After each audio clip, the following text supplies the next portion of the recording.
السلام علیکم ورحمۃ اللہ وبرکاتہ۔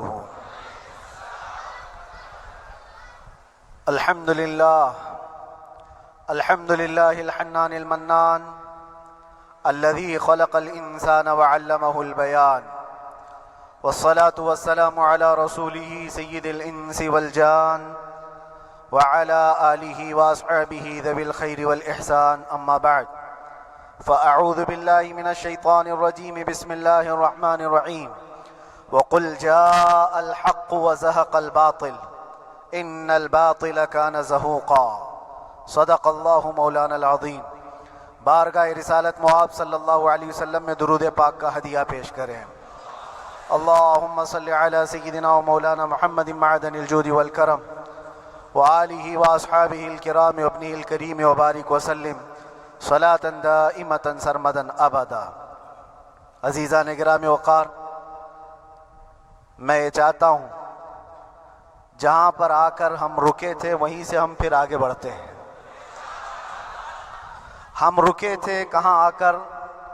کچھ دیر کی خاموشی ہے، اس کے بعد ہم آگے بڑھتے ہیں، اس لیے کہ مجھے کوئی شعر اب یاد کرانے کی ضرورت نہیں اور نہ ہی کسی کے سامنے کچھ بولنے کی ضرورت ہے۔ حالات تو ایسے تھے کہ جو نان مسلم تھے وہ بھی ہمیں جیل میں دیکھ کر یہی کہتے تھے کہ آپ ہی نے کہا یہ فلاں بات۔ ہم نے کہا اللہ تبارک و تعالیٰ نے تم کو بھی یاد کرا دیا۔ میرے عزیزو، ستیزہ کار رہا ہے ازل سے تا امروز، شرار بو لہبی سے چراغ مصطفی بھی۔ یہ آج کل کے معاملات نہیں، ابتدا سے حق اور باطل کے معرکے ہوتے رہے، لیکن ایک بات میں آپ سب کو بتانا چاہتا ہوں، مظفر کو مقید نہ سمجھ اے سیاد۔ سیدنا مظفر حسین کچھوچھوی رحمۃ اللہ تعالی علیہ جیل گئے تھے، قید میں تھے، تب انہوں نے یہ شعر کہا تھا کہ مظفر کو مقید نہ سمجھ اے سیاد، میری یہ اسیری بھی سنت آبائی ہے، میرے آبا و اجداد کی سنت ہے جس پر میں عمل کر کے آ رہا ہوں، میرے بزرگوں کی یہ سنت تھی۔ بہرحال جن کو جس راستے سے مجھے گزارنا تھا، لوگوں کے دلوں میں یہ ٹھنڈک تھی شاید کہ زبان بند کر کے چند دنوں کے لیے قید کر دیا جائے، مگر میرا عقیدہ یہ تھا کہ اللہ تبارک و تعالی جب تک چاہے کہ کوئی اس کے لیے پابندی نہیں لگا سکتا۔ وَإِن يَمْسَسْكَ اللَّهُ بِضُرٍّ فَلَا كَاشِفَ لَهُ إِلَّا هُوَ۔ رب تعالیٰ فرماتا ہے اگر اللہ تعالیٰ تمہیں کوئی مصیبت دے تو اس کے علاوہ کوئی ٹال نہیں سکتا۔ وَإِن يَمْسَسْكَ اللَّهُ بِخَيْرٍ فَلَا رَادَّ لِفَضْلِهِ، اور اللہ کسی کو بھلائی دے دے تو پھر اس کو روک بھی کوئی نہیں سکتا۔ مولا تبارک و تعالیٰ اگر کسی کو کوئی مقام عطا کر دے تو ہزاروں کیڑوں کے پھڑپڑانے سے وہ مقام ختم بھی نہیں ہو سکتا۔ اللہ تبارک و تعالیٰ جس کو بڑھانا چاہے اس کے لیے کوئی راستہ رکاوٹ نہیں بن سکتا، اس لیے کہ ہم نے تاریخ میں دیکھا ہے پیبند لگے کپڑے پہننے والے، پیروں میں چپل نہیں تھے، جن کے ناخن تک اکھڑ جاتے تھے، لیکن وہ جب چلتے تھے قیصر و کسریٰ بھی کانپتے تھے، جن کا ہی یہ نعرہ تھا ٹل نہ سکتے تھے جنگ میں اگر اڑ جاتے تھے، پاؤں شیروں کے بھی میدان سے اکھڑ جاتے تھے، حق سے سرکش ہوا کوئی تو بگڑ جاتے تھے، ارے تیغ کیا چیز ہے ہم توپ سے بھی لڑ جاتے تھے۔ یہ وہ صحابہ کرام اور اسلاف کرام، ان کا یہ معمول تھا، بظاہر ان کے پاس کوئی اسباب نہیں تھے لیکن اللہ کی مدد تھی، وہ پانی کی طرح بہتے ہوئے چلے گئے، نہ چٹانوں نے ان کا راستہ روکا نہ دریاؤں نے ان کا راستہ روکا، وہ جس طرف سے جاتے تھے اللہ تعالیٰ ان کے لیے راستے بناتا تھا۔ عزیزان گرامی وقار، کون ہے وہ جو دریائے دجلہ میں اپنے گھوڑے دوڑائے تھے؟ کون ہے وہ جو دریا میں اپنی کشتیاں ڈال کر جلا دیا تھا کہ واپس جانے کا کوئی تصور نہ ہو؟ یہ سب میرے مصطفیٰ کریم کے دیوانوں کی ہی بات تھی۔ اسی لیے آج بھی دنیا گھبراتی ہے تو شانے لوگوں سے نہیں، دیوانوں سے ہی گھبراتی ہے۔ بہت زیادہ چالاک رہنے والوں سے نہیں، دیوانوں سے دنیا گھبراتی ہے، اس لیے کہ دنیا کو پتہ ہے، دنیا جانتی ہے کہ دیوانہ کہاں دیکھتا ہے کسی کو پتہ نہیں۔ اور یہ اس دیوانے کی بات کر رہا ہوں جس کے لیے اللہ کے حبیب صلی اللہ تعالیٰ علیہ وسلم کی عزت و وقار سب سے اول ہے۔ عزیزان گرامی وقار، آج آپ کے سامنے حاضر آیا، یہ میرے استاد گرامی، مربی، استاذ الاساتذہ، برادر گرامی حضرت العلامہ مفتی زبیر احمد صاحب قبلہ ادام اللہ اقبالہ، جنہوں نے دن رات ایک کر دیے تھے۔ میرے خیال سے 8 مہینے میں جتنے ان کے بال سفید ہوئے اس سے زیادہ نہیں ہوئے ہوں گے، صرف اس لیے نہیں کہ ایک بھائی کے لیے، اس لیے بھی لڑ رہے تھے کہ ایک عالم کے لیے جس سے دین کا بہت سارا حصہ وابستہ ہے۔ ان کی محنتیں رائے گاہ نہ گئیں۔ بہت سارے میرے احباب و اقربا، خاص طور پر مدن پورہ اور وکرولی سے، جنہوں نے اپنے گھر بار چھوڑ کر میرے لیے دوڑتے بھاگتے رہے، اللہ رب العزت اس بات کا شاہد ہے، ایک ایک دن اندر میں نے سب کے لیے دعائیں کی ہیں، اور ایسا نہیں کہ کوئی دن بھولا جاتا، اور باہر کی ہمیشہ یہ خبریں آتی رہتی ہیں کہ حالات کیسے کے کیسے ہوتے جا رہے ہیں۔ کبھی اگر گھبراہٹ اور بے چینی ہوتی تو میرے عزیزوں صرف ایک ہی بات ہمارے پاس تھی علاج کے لیے، ایک ہی علاج تھا۔ جب بے چینی بڑھ جاتی، اپنوں سے رابطہ نہیں ہو پاتا اور کسی کے خبر نہ پہنچتی، کھانے پینے کی تکلیفیں، رہنے سہنے کی مصیبتیں جب سر پر آتی تو ایک ہی علاج تھا، ان کے نثار کوئی کیسے ہی رنج میں ہو، ان کے نثار کوئی کیسے ہی رنج میں ہو، جب یاد آ گئے ہیں سب غم بھلا دیے ہیں، جب یاد آ گئے ہیں سب غم بھلا دیے ہیں۔ اس رسول محترم صلی اللہ تعالیٰ علیہ وسلم کا احسان عظیم ہے۔ بار بار مجھے یہ احساس ہوتا رہا، پوری دنیا اگر چھوڑ دے مگر یقین تھا آمنہ کا لال کبھی نہیں چھوڑے گا، اور چھوڑا بھی نہیں۔ ہر رات جو ہمارا معمول تھا، ہم نے جو دیکھا، ہماری پچھلی زندگی میں ہم نے اتنے عجائبات نہیں دیکھے ہوں گے جو 8 مہینے کے اندر ہم نے دیکھے۔ نبی پاک صلی اللہ تعالیٰ علیہ وسلم کے انعامات و اکرامات، رب تبارک و تعالیٰ کی مدد سے دل مضبوط ہوتا ہے۔ عزیزان گرامی، ہم نے تو وہاں ایسے لوگوں کو دیکھا جو ڈپریشن کا شکار ہو کر کافر بھی ہو گئے، اور حالات سے گھبرا کر کے وہ انکار کر بیٹھے، کوئی خدا نہیں ہے، کوئی مدد نہیں آتی ہے۔ ایسے حالات وہاں دیکھے، لیکن ان حالات میں بھی اللہ تبارک و تعالیٰ کی مدد ساتھ رہی۔ رسول پاک صلی اللہ تعالیٰ علیہ وسلم کا انعام و اکرام یہ تھا کہ جس طرح سے گئے تھے اسی طرح سے واپس بھی آئے، جس طرح سے گئے تھے ویسی واپس آئے، اور نہ میرے مصطفیٰ نے باہر میری عزت میں کمی کی، نہ اندر عزت میں کمی کی، کہیں پر بھی نہیں۔ الحمدللہ، جس شان کے ساتھ رسول پاک صلی اللہ تعالیٰ علیہ وسلم اپنے چاہنے والوں کو رکھتے ہیں، وہ میں نے دنیا میں دیکھا، اور پھر یہ عرض کیا آقا، آج آپ کی عزت پر بات کرنے والے کو چاہے وہ 1000 کال کوٹری کے اندر ہو، آپ عزت کے ساتھ بٹھاتے ہیں تو پھر قیامت کے دن اس کی عزت کا کیا حال ہوگا؟ عرش حق ہے مسند رفعت رسول اللہ کی، دیکھنی ہے حشر میں عزت رسول اللہ کی۔ میرے عزیزو، ایک بات کو طے کر کے چلو، انہیں جانا انہیں مانا، نہ رکھا غیر سے کام، للہ الحمد میں دنیا سے مسلمان گیا۔ اس ایک بات میں جو عزت ہے، دنیا کے کسی مقام و منصب اور مرتبے میں عزت نہیں ہے۔ اور حالات دنیا انشاءاللہ میں سناتا رہوں گا۔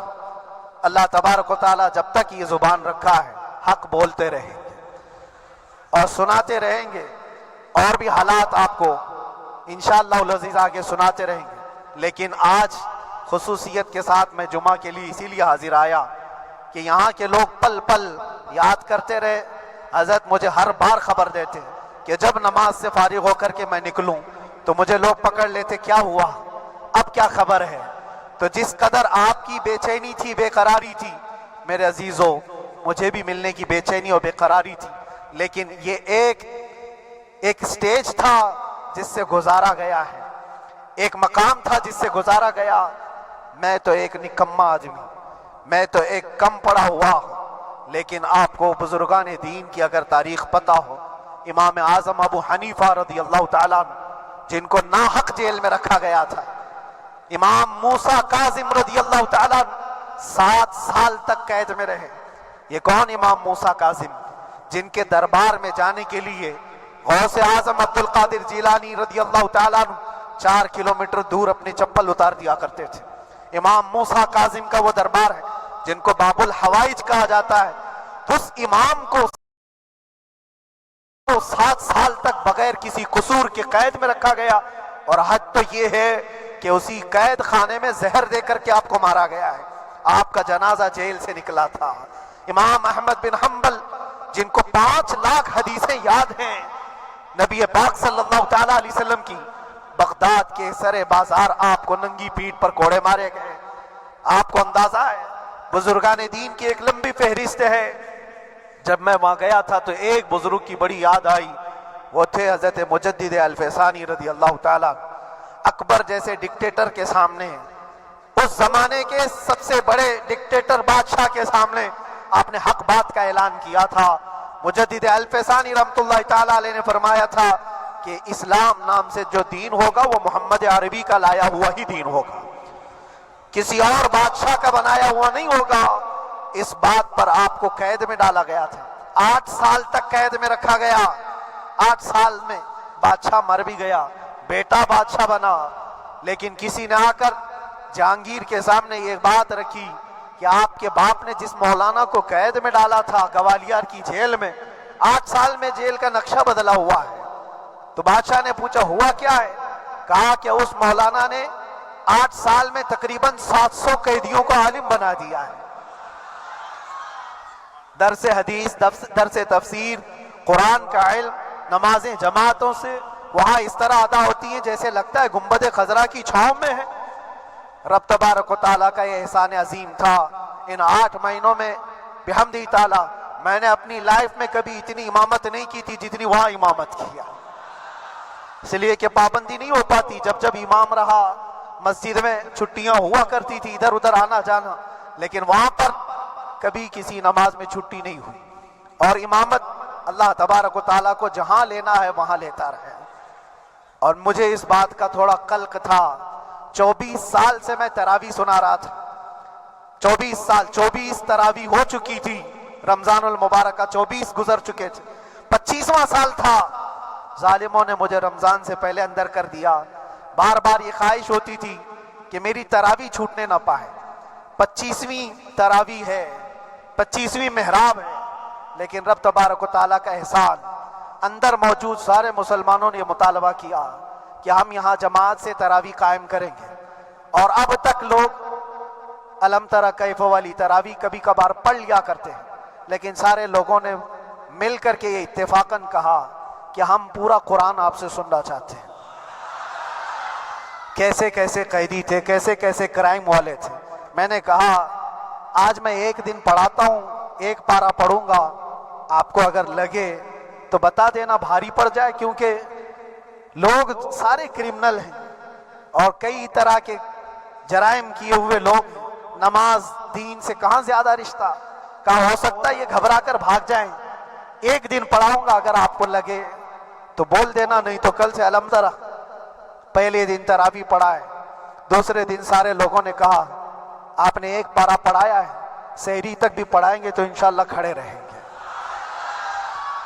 یہ جو استقامت، یہ ساری چیزیں دلوں کا جمع ہونا اور ہماری طرف دلوں کو پھیر دینا بغیر اللہ کی مدد کے نہیں ہوتا، رسول پاک صلی اللہ تعالیٰ علیہ وسلم کے کرم و احسان کے بغیر نہیں ہوتا۔ وہ تراویح بھی پڑھتے رہے، تفسیر قرآن بھی سنتے رہے اور قرآن کی تعلیم بھی لیتے رہے۔ پھر مجھے اندازہ یہ ہوا کہ رب تبارک و تعالیٰ کی منشا یہ تھی کہ ہماری تراویح کی محراب کی سلور جبلی جیل کے اندر ہو جائے۔ مجھے اس بات کا کوئی قلق نہیں رہا کہ میری کوئی چیز چھوٹ گئی ہے۔ ہاں، عید، بقرعید، محرم، یہ تمام چیزیں لوگوں کی یاد تو رہتی، رشتہ دار، احبا، اقربا کی یاد، لیکن اللہ کی مرضی، میرا رب تبارک و تعالیٰ جو پسند کرے اس میں ہم راضی ہیں۔ اگر مولا یہ چاہتا ہے کہ میں تنہا پڑھوں تو اس کی رضا میں ہم راضی ہیں، اگر وہ چاہتا ہے کہ مجمع ہزاروں میں ہم نماز ادا کریں تو اس کی مرضی پر ہم قائم ہیں۔ عزیزان گرامی وقار، صبر اور سکون کے ساتھ جو حالات گزرے، اس میں سب سے بڑا کردار آپ سب کی دعاؤں کا ہے۔ سب کی دعاؤں کا مشائخ، سارے پیران اعظام، تمام سلاسل کے اور ہر مسجد کے امام اپنے محراب اور ممبر سے جو دعا کرتے رہے، یہ سارا ذخیرہ میرے لیے اتنا بڑا ہے جس کو میں بیان نہیں کر سکتا۔ ہر ایک کی جانب سے دعائیں، عورتوں بچوں کی طرف سے منتیں، روزے، نہ جانے کیا کیا کر لیا۔ پھر مجھے اندازہ ہوا کہ صرف اپنے آرام، اپنے راحت کے لیے پھڑپھڑانے سے کچھ نہیں ہوگا۔ رب تبارک و تعالیٰ یہ چاہتا ہے کہ پوری امت مل کر کے اس فقیر کے لیے دعا کرے، اور اللہ تعالیٰ کو جب تک منظور تھا تمہاری دعائیں ہوتی رہی۔ بعض لوگوں کو یہ خیال بھی آیا، کچھ میرے احبا اقربا رشتہ داروں نے بھی کہا اتنی ساری دعائیں ہوئیں قبول کیوں نہیں ہوتی؟ ایک بات یاد رکھو، پوری دنیا مل کر کھڑے ہو کر دعا کرے، اللہ کی قدرت پر کوئی کام کرنا واجب نہیں ہے، اللہ پر کوئی چیز واجب نہیں ہے۔ اگر وہ اپنے فضل سے عطا کر دے تو اس کا احسان ہے، اس کا احسان ہے۔ اب چاہے وہ سال بھر میں قبول کرے کہ 5 سال میں قبول کرے، ایک بات یاد آتی ہے میرے عزیزو، ہماری قید تو 8 مہینے کی ہوگی، ان بزرگان دین کی قید 8 سال 7 سال۔ امام محمد بن حسن عسکری 20 سال تک قید میں رہے، 20 سال تک اندر سلاخوں کے پیچھے بند رکھا گیا۔ یہ اہل بیت اطہار ہیں، ائمہ اعظام ہیں، ان کی تکلیفیں دیکھ کر پھر ہماری تکلیف چھوٹی لگتی، اور پھر نبی پاک صلی اللہ تعالیٰ علیہ وسلم کی یاد آتی۔ صرف اس بات کا ہمیں فخر تھا کہ تم نے کبھی چوری کے الزام میں تو نہیں گرفتار کیا، کسی گھناؤنے الزام میں تو نہیں گرفتار کیا۔ ہاں اگر کسی بات پر گرفتار کیا ہے تو ان سے پوچھو تو اب یہ بولنے میں بھی شرم کرتے ہیں، مولانا کو کیوں گرفتار کیا ہے، مولانا کو کیوں اندر رکھا ہے؟ شرم آتی ہے بولنے میں، کیونکہ انہوں نے کچھ ایسا بولا تھا جس کو بولنے میں شرم آتی۔ کیا بولا تھا میرے عزیزو؟ یہ ایک الگ کہانی ہے، ابھی میں اس پر کچھ گفتگو نہیں کرتا، اس لیے کہ ہر ایک کو یاد ہو چکی ہے، ہر ایک کو یاد ہے، میں اس کہانی کی طرف نہیں جاتا۔ لیکن اتنا مجھے آج اس ملک میں رہتے ہوئے احساس ہے کہ ابھی بھی انصاف ختم نہیں ہوا ہے۔ انصاف پوری طرح ختم ہو جائے تو اللہ کا عذاب آ جائے گا، اللہ کا عذاب آ جائے گا۔ چند لوگ ناانصافی کر سکتے ہیں، لیکن پوری کی پورے روئے زمین پر رہنے والے انسان ناانصافی کرے، ایسا نہیں ہوتا۔ ہمارے حق میں سپریم کی طرف سے جو انصاف آیا ہے، ہمارے دل میں اس قدر جگہ ہے آج، اور اس قدر احساس ہے کہ ہمیں یہ اندازہ آج بھی ہوتا ہے کہ چاہے کچھ بھی ہو جائے لیکن انصاف پوری طرح سے مر نہیں سکتا، انصاف پوری طرح سے مر نہیں سکتا۔ یہ ہمارا ملک عزیز ہندوستان کسی خاص آدمی کے ٹھیکیداری میں نہیں ہے، سبھی کا خون شامل ہے یہاں کی مٹی میں، کسی کے باپ کا ہندوستان تھوڑی ہے، ہمارا بھی ہے، آپ کا بھی ہے، سب کا بھی ہے۔ اور میرے عزیزو پتہ نہیں، یہ بھی شاید راحت اندوری صاحب کا شعر ہے، اور اس سے پہلے بھی کچھ بولا تھا، وہ بھی ان کا ہی تھا، تو ڈینجر ہی ہوا کرتا ہے۔ اللہ تبارک و تعالیٰ آپ سب پر فضل فرمائے، کرم فرمائے۔ جو چیز خاص طور پر بولنی ہے وہ یہ ہے، ان حالات سے آج جو گھبرائے ہوئے ہیں یہ وہ لوگ ہیں جو عیش پرست ہیں۔ میں کسی کو خاص ٹارگٹ کر کے نہیں کہنا چاہتا، لیکن بہت سارے وہ لوگ جو اثر و رسوخ رکھتے ہیں لیکن وہ آگے آنا نہیں چاہتے، دین اسلام پر حملے ہوں، حضور پاک کی عزت پر حملہ ہو، کسی کو بولنا نہیں ہے، کیونکہ پتہ ہے دیکھو اس مولانا کو کس طرح کی ہے، اسی طرح دوسروں کو بھی کر دیا جائے۔ جو کمفرٹ زون میں بیٹھنے کے عادی ہو گئے وہ اپنا ایریا چھوڑ کر ہٹنا نہیں چاہتے۔ اگر میں کچھ کہوں گا حضور پاک صلی اللہ تعالیٰ علیہ وسلم کی ناموس کے لیے تو میرا عیش خطرے میں آ جائے گا۔ اکثر کی یہی سوچ ہے، میرا تو اپنا دھندا ہے، میرا بزنس ہے، میرے بیوی بچے ہیں، ہو سکتا ہے یہ مولانا کو کسی چیز کی فکر نہیں ہوگی۔ آپ کو میں بتاؤں، آپ کو اندازہ نہیں ہمارے دل میں ہمارے بچوں کی کتنی محبت ہے۔ میرے بھی چھوٹے سے بچے ہیں، جب وہ جیل کی سلاخوں کے سامنے آ کر آنسو بہاتے تھے تو دل پر چھریاں چلتی تھی۔ وہ بچے جو ہمیشہ ہمارے سینے پر سوتے رہے، آج میں ان کو چھو بھی نہیں سکتا۔ جب وہ سلاخوں کے پیچھے کھڑے ہو کر دور سے رو کر کے چلے جاتے 15 منٹ، تو کیا ہمارے دل میں بچوں کی محبت نہیں؟ کیا ہمارے گھر بار نہیں، ہماری بہنیں، ہمارے بھائی، ہماری ماں نہیں ہیں؟ کتنے تو دن ایسے ہوئے کہ میری ماں کو دورے پڑتے رہے یاد کے لیے، تو کیا وہ ہمارے اوپر کیفیت نہیں آتی کہ ہم خامخواہ یہ مصیبت کیوں مول لی؟ میری بیٹی تو جھگڑا کرتی اس بات کو کہ کیوں آپ اکیلے ہو، بہت سارے لوگ ہیں سب کا خیال کرتے ہوئے، لیکن میرے عزیزو یہ ان کی اپنی محبت ہے، سارا ایک پریوار اور اس سے زیادہ میرے شاگردوں کی ایک دنیا ہے۔ کتنے ایسے ہیں، میں جانتا ہوں کہ 8 مہینے تک نرم غذا نہیں کھائی میرے ان بچوں نے، میں جانتا ہوں ان کا صرف یہ خیال تھا کہ اندر پتہ نہیں جیل میں آپ کیا کھا رہے ہوں گے، ہم یہاں نرم غذا نہیں کھائیں گے، گوشت مچھلی نہیں کھائی، حالانکہ یہ کوئی چیز تمہارے اوپر واجب نہیں تھی۔ یہ حالات میں اس لیے بتا رہا ہوں میرے عزیز، کسی کے وہم و گمان میں اگر یہ ہے تو نکال دے کہ میرے آس پاس کچھ نہیں ہے، میں کسی کو چاہتا نہیں، یا میرے ساتھ محبتیں نہیں ہیں۔ کثرت سے محبت کرنے والے لوگ ہیں میرے پاس، میرے ان بھائیوں کی اور میرے بہنوں کی، میرے گھر والوں کی محبت تو ایسی ہے کہ ان کے گھروں کے بچوں کے معاملات بھی بغیر مجھ سے پوچھے نہیں ہوتے۔ اگر 8 مہینے اندر رہا تو کسی کا رشتہ نہیں تو بات چیت بھی نہیں ہے، رشتہ نہیں ہوگا جب تک یہ نہ آئے، سارے کام ڈیپینڈ رہتے تھے۔ مجھے بھی ان تمام چیزوں کا احساس ہے، لیکن یہ سب چیزیں ایک طرف، میرے مصطفیٰ کی عزت اپنی طرف۔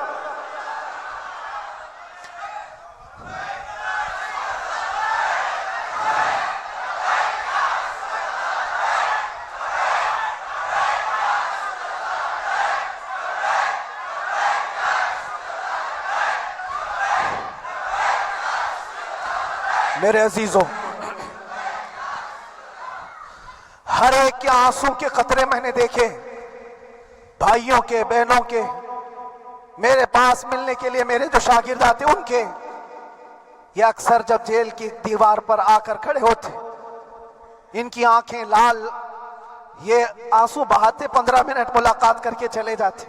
آپ کو کیا اندازہ ہے اندر کے حالات ایک دن 1 سال کے برابر لگنے لگتا ہے، گھٹتے رہتے، لیکن ایک بات کا احساس بار بار ہوتا کہ یہ ساری محبتیں ایک طرف ہے، لیکن ہم جس کے لیے کھڑے ہوئے ہیں اس کی محبت میں کوئی سمجھوتا نہیں، اس کی محبت میں کوئی سمجھوتا نہیں۔ ایمان اسی کا نام ہے، لا یؤمن احدکم حتی اکون احب الیہ من والدہ وولدہ والناس اجمعین، تم میں سے اس وقت تک کوئی پورا مومن نہیں ہو سکتا جب تک کہ اپنی اولاد، اپنے مال دولت، اپنے ماں باپ، سب سے زیادہ اپنے رسول سے محبت نہ کرے۔ دعا یہی کرتے رہو جب حضور پاک کا معاملہ آئے تو ساری دنیا ایک طرف ہو جائے۔ میں نے ایک واقعہ پڑھا تھا اندر ہی، حضرت خالد بن ولید رضی اللہ تعالیٰ عنہ ایک قلعے پر اچانک حملہ آور ہوئے تھے۔ وہ قلعے میں موجود جو دشمنان اسلام تھے ان کی پارٹی چل رہی تھی، بڑے بڑے قالین، صوفے بچھے ہوئے، تشتوں میں قیمتی کھانے رکھے ہوئے تھے۔ خالد بن ولید کے ساتھ جو لشکر ہے، یہ تو وہ غریب صحابہ تھے جو پیون لگے کپڑے پہنتے، ایک کھجور پر پورا دن گزارتے۔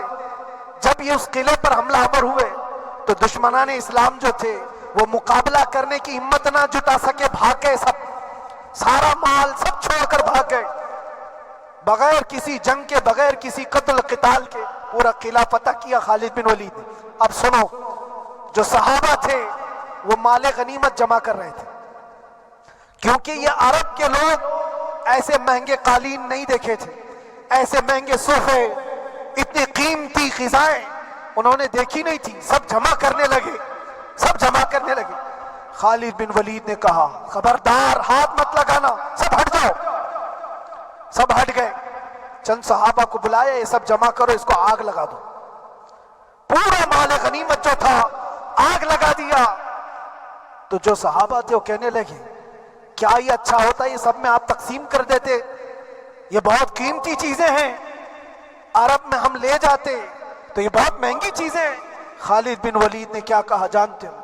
کہا اگر تم کو بھی ان تمام چیزوں کی عادت لگ جائے تو تم بھی ویسے ہی بھاگو گے جیسے یہ بھاگے۔ یہ آج جو ہمارا مقابلہ کرنے کی طاقت نہ لا سکے اور بھاگ گئے، اس کی وجہ یہ ہے کہ وہ عیش پرست ہے، عیاشی ان کے اندر تھی جس کی وجہ سے وہ کھڑے نہ ہو سکے، اور جب یہ عیاشی آئے گی تم کھڑے نہیں ہو سکو گے، کھڑے نہیں ہو سکو گے۔ آج میں یہی بات دہرانا چاہتا ہوں، جو بہت بڑے چہرے لے کر بیٹھے ہوئے ہوں، وہ سیاسی اثر اور رسوخ رکھنے والے بھی کمفرٹ زون میں رہنا چاہتے ہیں۔ میں چند لوگوں کو چھوڑ کر کہہ رہا ہوں، اکثر کا حال یہ وہ سوچتے ہیں کہ ہمارے اس دائرے سے نکلیں گے تو ہمارا عیش خطرے میں آ جائے گا، گھر بار خطرے میں آ جائے گا۔ یہ دنیا کی محبت انسان کو بزدل بناتی ہے، بزدل بناتی ہے۔ اس لیے میرے عزیزو، آپ جب کبھی یہ بات آئے، ایک طرف میرا پورا خاندان، ایک طرف میرے عیش کی زندگی اور ایک طرف رسول پاک کی عزت کا معاملہ، تو آپ مجھے بتاؤ آپ کس بات کا فیصلہ لیں گے؟ اسی بات کا فیصلہ لینا ہوگا نبی پاک صلی اللہ تعالیٰ علیہ وسلم کی عزت کی خاطر تمہیں اس بات کا فیصلہ لینا ہوگا۔ اپنا سب کچھ گنبد خضرا کل بھی تھا آپ، میرے نبی سے میرا رشتہ کل بھی تھا آپ، اور بتلا دو گستاخ نبی کو غیرت سنی زندہ ہے، ان پہ مر مٹنے کا جذبہ کل بھی تھا آپ۔ بس یہ جذبہ باقی رہے، ہم کسی کو لڑنے کے لیے، مرنے کے لیے، مارنے کے لیے میدانوں میں اتارنے کی بات نہیں کرتے۔ میں اکثر اپنی تقریروں میں کہا کرتا ہوں، یا آپ سے پہلے بھی کیا، اگرچہ میری تقریروں کو ڈائیورٹ کیا جاتا ہے، آج بھی بہت لوگ ہوں گے، بلکہ آج مدن پورہ کا یہ پہلا جمعہ ہے، مجھے اندازہ ہے پورا ہندوستان نہیں باہر بھی سب کی نظریں اس پار ہیں کہ آنے کے بعد یہ کیا بولتا ہے، آنے کے بعد یہ کیا بولتا ہے۔ سب اسی انتظار میں ہیں، میں سب کو ایک ہی میسج دوں گا، آنے کے بعد وہی بولے گا جو پہلے بولتا تھا۔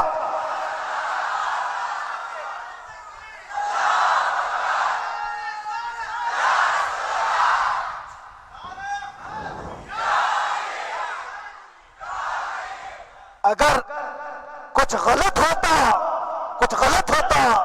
تو ہمارے اس ملک عزیز ہندوستان کی سب سے اعلیٰ عدالت یہ نہیں کہتی کہ ان کے اسپیچ میں کوئی ہیٹ مسئلہ نہیں ہے۔ وہ ہمیں اندازہ ہے میرے عزیزوں، ہاں جہاں غلطی ہوگی ہم بھرے اعلان کے ساتھ کہیں گے کہ ہم سے یہ غلطی ہو گئی، ہم سے یہ خطا ہو گئی، زبان پھسل گئی، لیکن جو چیز نہیں ہے تو اگر تم زبردستی اس کو کہو گے تو یہ ہم نہیں مانتے۔